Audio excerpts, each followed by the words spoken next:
حضرت محمد صلی اللہ علیہ وآلہ وسلم کی افطاری، یہ سن کر آپ کی آنکھوں میں بھی آنسو آ جائیں گے۔ حضرت عائشہ رضی اللہ تعالیٰ عنہ سے روایت ہے کہ رسول خدا صلی اللہ علیہ وآلہ وسلم اکثر افطاری میں تربوز کو کھجور کے ساتھ بسم اللہ الرحمن الرحیم، رمضان المبارک کے ماہ سید میں حضور نبی کریم صلی اللہ علیہ وآلہ وسلم کے معاملات، عبادات اور ریاضات میں عام دنوں کی نسبت کافی اضافہ ہو جاتا۔ اس مہینے میں اللہ تعالیٰ کی خشیت اور محبت اپنے عروج پر ہوتی۔ اسی شوق اور محبت میں آپ صلی اللہ علیہ وآلہ وسلم راتوں کے قیام کو بھی بڑھا دیتے۔ حضور نبی کریم صلی اللہ علیہ وآلہ وسلم کے انہی معاملات کا ذکر کیا جاتا ہے تاکہ ہم بھی حضور نبی کریم صلی اللہ علیہ وآلہ وسلم کی اسوہ پر عمل کر کے اس مہینے کی برکتوں اور سعادتوں کو لوٹ سکے۔ حضور نبی کریم صلی اللہ علیہ وآلہ وسلم رمضان المبارک سے اتنی زیادہ محبت فرمایا کرتے تھے کہ اس کے پانے کی دعا اکثر کیا کرتے تھے، اور رمضان المبارک کا اہتمام ماہ شعبان میں ہی روزوں کی کثرت کے ساتھ ہو جاتا تھا۔ حضور نبی کریم صلی اللہ علیہ وآلہ وسلم اس مبارک مہینے کا خوش آمدید کہہ کر اس کا استقبال کرتے۔ حضرت نبی کریم صلی اللہ علیہ وآلہ وسلم نے سوالی انداز کے ذریعے صحابہ کرام سے رمضان المبارک کے استقبال کے بارے میں پوچھ کر اس مہینے کی برکت کو مزید واضح کیا۔ جب رمضان المبارک کا مہینہ آتا تو حضور نبی کریم صلی اللہ علیہ وآلہ وسلم صحابہ کرام سے دریافت فرمایا کرتے، تم کس کا استقبال کر رہے ہو اور تمہارا کون استقبال کر رہا ہے؟ یہ الفاظ آپ نے 3 دفعہ فرمائے۔ اس پر حضرت عمر رضی اللہ تعالیٰ عنہ نے عرض کیا، یا رسول اللہ صلی اللہ علیہ وآلہ وسلم، کیا کوئی وحی اترنے والی ہے یا کسی دشمن سے جنگ ہونے والی ہے؟ حضور صلی اللہ علیہ وآلہ وسلم نے فرمایا، نہیں، ایسی کوئی بات نہیں۔ پھر آپ صلی اللہ علیہ وآلہ وسلم نے فرمایا، تم رمضان کا استقبال کر رہے ہو جس کی پہلی رات تمام اہل قبلہ کو معاف کر دیا جاتا ہے۔ ام المومنین حضرت عائشہ رضی اللہ تعالیٰ عنہ یہ بتا رہی ہیں کہ حمزہ بن عمر سلمی رضی اللہ تعالیٰ عنہ نے آپ صلی اللہ علیہ وآلہ وسلم سے یہ پوچھا کہ کیا میں سفر میں روزے رکھوں؟ آپ صلی اللہ علیہ وآلہ وسلم نے انہیں اختیار دیا، اگر چاہو تو روزہ رکھو اور اگر چاہو تو روزہ نہ رکھو۔ یہاں پر روزے سے مراد فرض روزہ ہے، اسی لیے کہ آپ صلی اللہ علیہ وآلہ وسلم کا فرمان ہے کہ اللہ کی طرف سے رخصت ہے۔ اس سے معلوم ہوتا ہے کہ حمزہ رضی اللہ تعالیٰ عنہ کا یہ سوال فرض روزوں کے بارے میں تھا۔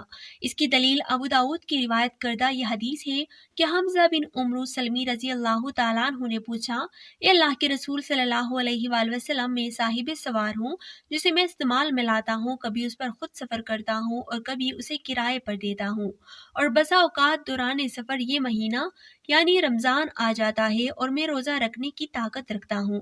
اس بات کا بھی احتمال ہے کہ یہ سوال مطلق روزہ رکھنے کے بارے میں تھا، چاہے وہ واجب ہو یا نفل، کیونکہ عائشہ رضی اللہ تعالیٰ عنہ کا قول ہے اور وہ بہت زیادہ روزے رکھنے والے تھے۔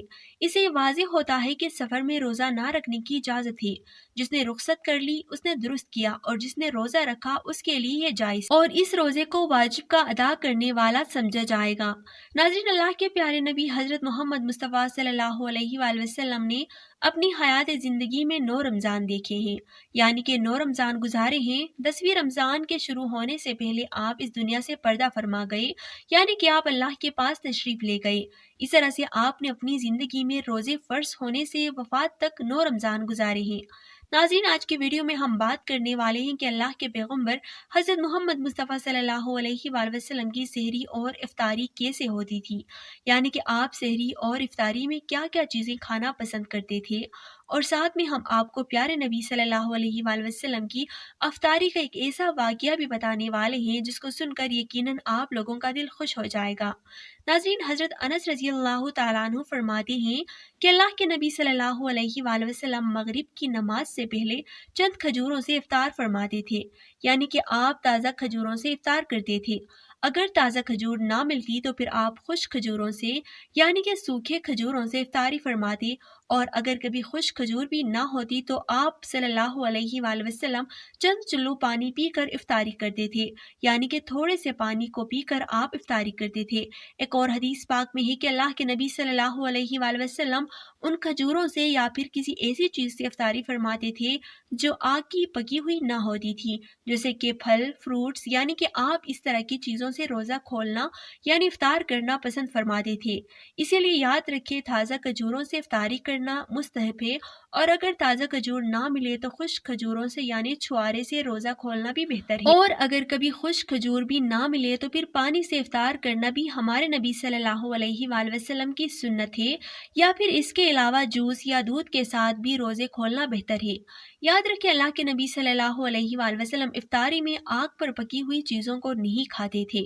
اس کا مطلب یہ نہیں کہ اس کے لیے آپ نے منع فرمایا ہے، بلکہ اس کے بارے میں آپ نے ارشاد فرمایا ہے کہ افطاری میں آگ کی پکی ہوئی چیزوں کو کھانے سے پیٹ کو نقصان پہنچتا ہے، معدے کو نقصان پہنچتا ہے، اسی لیے آپ اپنے آپ کو اس پریشانی سے بچانے کے لیے ایسا کرتے تھے۔ مگر آج کل تو دیکھنے میں آتا ہے کہ زیادہ تر لوگ افطاری میں سموسے اور پکوڑے کو کھانا ہی زیادہ پسند کرتے ہیں، مگر یاد رکھیں ایسا اللہ کے پیارے نبی صلی اللہ علیہ وآلہ وسلم کبھی نہیں کرتے تھے۔ اس کے علاوہ ناظرین، اللہ کے نبی صلی اللہ علیہ وآلہ وسلم جب سحری کرتے تھے تو بالکل آخری وقت میں کھاتے تھے۔ ادھر حضرت بلال رضی اللہ تعالیٰ عنہ اذان دے رہے ہیں اور ادھر آپ آخری لقمہ کھا رہے ہیں، اور ادھر سورج نیچے ہوا یعنی کہ ڈوبا اور آپ نے اپنے منہ میں کھجور رکھی یعنی کہ افطاری کی۔ ایسا آپ اس لیے کرتے تھے تاکہ اپنی امت پر بھوک کا وقت کم سے کم آئے۔ ایک مرتبہ اللہ کے نبی صلی اللہ علیہ وآلہ وسلم سحری کے وقت میں بکری کی سری کھا رہی تھی۔ حضرت علی رضی اللہ تعالیٰ عنہ بھی آپ صلی اللہ علیہ وآلہ وسلم کے ساتھ میں تھے۔ اتنے میں حضرت بلال رضی اللہ تعالیٰ عنہ آئے اور عرض کرنے لگے، یا رسول اللہ صلی اللہ علیہ وآلہ وسلم، وقت ختم ہو گیا ہے، میں اذان دینے جا رہا ہوں، آپ برائے مہربانی کھانا پینا بند کریں۔ اور یہ کہہ کر حضرت بلال اذان دینے کے لیے چلے گئے اور اذان دینے کی تیاری کرنے لگے۔ اتنے میں حضرت بلال کو خیال آیا کہ پتہ نہیں میرے نبی نے کھانا پینا بند کیا ہے یا نہیں، اسی لیے حضرت بلال رضی اللہ تعالیٰ عنہ واپس آ گئے اور آ کر دیکھا تو ابھی بھی اللہ کے نبی سحری کھا رہے تھے۔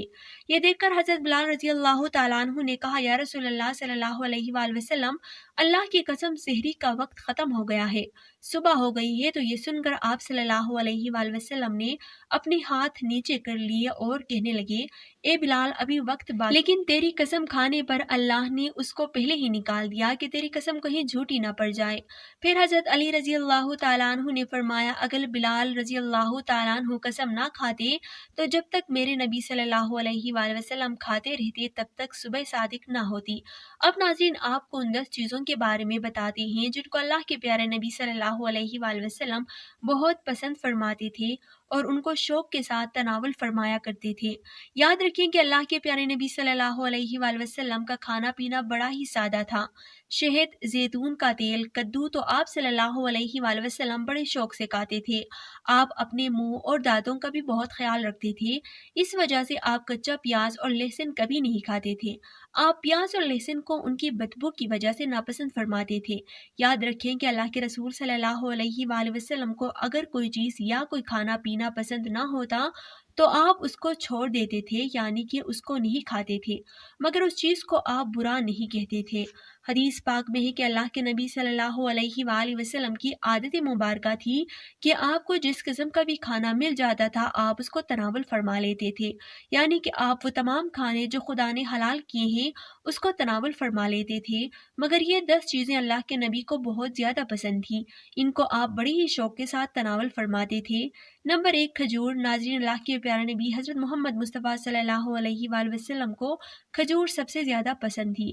آپ چند کھجوروں سے افطار فرماتے تھے، یعنی کہ تازہ کھجوروں سے آپ افطاری کرتے تھے۔ اگر تازہ کھجور نہ ملتی تو پھر آپ خشک کھجور سے افطاری کرتے تھے، اور اگر خشک کھجور بھی نہ ملتی تو پھر آپ پانی سے افطاری کرتے تھے۔ کھجوروں میں سب سے زیادہ آپ کو عجوہ کھجور سب سے زیادہ پسند تھی۔ آپ صلی اللہ علیہ وآلہ وسلم نے فرمایا کہ جس گھر میں کھجور ہوتی ہے اس گھر میں کبھی بھی فاقہ نہیں ہوتا۔ نمبر 2، انگور۔ ناظرین، اللہ کے پیارے نبی حضرت محمد مصطفیٰ صلی اللہ علیہ وآلہ وسلم کو انگور کھانا بھی بہت زیادہ پسند تھا، یعنی کہ آپ انگور کو بڑی ہی شوق کے ساتھ کھاتے تھے، کیونکہ انسانی صحت کے لیے بھی یہ بہت ہی فائدہ مند پھل ہے۔ نمبر 3، انار۔ ناظرین، پیارے نبی صلی اللہ علیہ وآلہ وسلم کو انار کھانا بھی بہت زیادہ پسند تھا۔ آپ انار کو بھی بڑے شوق کے ساتھ کھاتے تھے۔ آپ صلی اللہ علیہ وآلہ وسلم نے فرمایا کہ انار جنت کے پھلوں میں سے ایک پھل ہے۔ نمبر 4، انجیر۔ ناظرین، اللہ کے نبی حضرت محمد مصطفیٰ صلی اللہ علیہ وآلہ وسلم کی پسندیدہ غذاؤں میں سے ایک غذا انجیر بھی ہے۔ آپ صلی اللہ علیہ وآلہ وسلم نے فرمایا کہ انجیر بھی جنت کے پھلوں میں سے ایک پھل ہے، کیونکہ جنت میں جتنے بھی پھل ہوں گے وہ انجیر کی طرح ان میں انجیر کی طرح نہ کوئی چھلکا ہوگا اور نہ ہی کوئی کٹلی ہوگی۔ اس کے علاوہ آپ صلی اللہ علیہ وآلہ وسلم نے فرمایا کہ انجیر کا پھل کئی طرح کی بیماریوں کو بھی دور رکھتا ہے۔ نمبر 5، تربوز۔ ناظرین، اللہ کے نبی حضرت محمد مصطفیٰ صلی اللہ علیہ وآلہ وسلم کو افطاری میں تربوز بھی بہت زیادہ پسند تھا۔ آپ اکثر تربوز کو کھجور کے ساتھ ملا کر کھاتے تھے۔ حضرت عائشہ رضی اللہ تعالیٰ عنہ سے روایت ہے کہ رسول خدا صلی اللہ علیہ وآلہ وسلم اکثر تربوز کو کھجوروں کے ساتھ ملا کر کھاتے تھے۔ نمبر 6، دودھ۔ ناظرین، دودھ بھی ہمارے پیارے نبی حضرت محمد مصطفیٰ صلی اللہ علیہ وآلہ وسلم کی پسندیدہ غذاؤں میں سے ایک غذا تھی۔ آپ کو دودھ بہت زیادہ پسند تھا۔ آپ اکثر گائے اور بکری کا دودھ استعمال کرتے تھے۔ آپ دودھ کو کبھی خالص تو کبھی پانی میں ملا کر پینا پسند کرتے تھے۔ نمبر 7، شہد۔ ناظرین، اللہ کے پیارے نبی صلی اللہ علیہ وآلہ وسلم کو شہد بھی بہت زیادہ پسند تھا۔ آپ اکثر شہد کا استعمال کرتے تھے، اور یہی نہیں، شہد کا ذکر قرآن پاک میں بھی کئی دفعہ آیا ہے۔ نمبر 8، گوشت۔ ناظرین، پیارے نبی صلی اللہ علیہ وآلہ وسلم کو گوشت کھانا بہت زیادہ پسند تھا۔ آپ نے فرمایا کہ دنیا اور جنت دونوں جگہوں میں سب کھانوں کا سردار گوشت ہوگا۔ آپ صلی اللہ علیہ وآلہ وسلم شوربے والے گوشت کو زیادہ پسند فرماتے تھے۔ حدیث پاک میں آیا ہے کہ اللہ کے پیارے نبی صلی اللہ علیہ وآلہ وسلم شوربے والا اور بنے ہوئے گوشت کو زیادہ شوق سے تناول فرماتے تھے۔ آپ کو بکرا اور بکری، دمبا اور اونٹ کا گوشت سب سے زیادہ پسند تھا۔ نمبر 9، جو کی روٹی۔ ناظرین، اللہ کے نبی صلی اللہ علیہ وآلہ وسلم کو جو کی روٹی بھی بہت زیادہ پسند تھی۔ آپ اکثر جو کی روٹی کھانا پسند کرتے تھے اور بغیر چھانے ہوئے آٹے کی موٹی روٹی تناول فرماتے تھے۔ نمبر 10، چاول۔ ناظرین، پیارے نبی صلی اللہ علیہ وآلہ وسلم کو چاول کھانا بھی بہت زیادہ پسند تھا۔ آپ چاول کو بھی بڑے شوق کے ساتھ کھاتے تھے۔ آپ صلی اللہ علیہ وآلہ وسلم نے فرمایا کہ اللہ نے چاول کے دانوں میں بہت برکت رکھی ہوئی ہے۔ اللہ پاک ہمیں حلال اور کشادہ رزق عطا فرمائے اور ہمارا خاتمہ ایمان پر کرے، آمین۔ ناظرین، کمنٹ باکس میں اللہ تعالیٰ کے 99 ناموں میں سے ایک نام ضرور ٹائپ کریں۔